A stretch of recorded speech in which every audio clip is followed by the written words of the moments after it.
सुवर्णपुर रे राज्य सरकार क्रीड़ा युव व्यापार और विद्यालय गणशिक्षा विभाग प्रयोजन अनुष्ठान नुआ ओडिशा नुआ नवीन ओडिशा कार्यक्रम उत्साह और उद्दीपन सहित चली क्रीड़ा सामाजिक कार्यकलाप और संस्कृत महापर्वण 2023 नाम नामित उत्सव गतकाली फैशन शो प्रतियोगिता अनुष्ठित होता।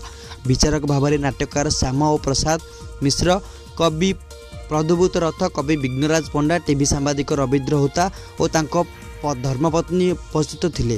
15, 12, 23 सकाल 11 घटिया समय शताधिक छात्र छात्री मिलित उद्यम बार्ड एसोसिएशन सुवर्णपुर द्वारा सुवर्णपुर और विदेशागत पक्षी शीर्षक एक आलोचना चक्र, पक्षी फोटो प्रदर्शन और मोबाइल फोटो प्रतियोगिता अनुष्ठित होता।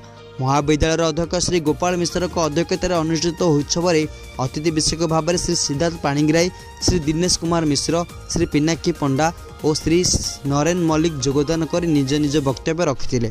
नोडाल ऑफिसर प्राध्यापक डॉक्टर पुरुषोत्तम मिश्र तत्वावधान अनुष्ठान क्रीड़ा शिक्षक श्री गोविंद प्रधान, प्राध्यापिका नमिता रथ, अध्यापक श्री प्रफुल्ल पात्र, प्राध्यापक श्री पतुल त्रिपाठी, श्री काशीनाथ मिश्र, श्री विभीषण प्रधान, श्री गदाधर प्रधान, श्री नीलंबर प्रधान प्रमुख सहयोग समस्त कार्यक्रम अनुष्ठित होता। सोनपुर महादेव मल्लिक रिपोर्ट, दिग्दर्शन न्यूज।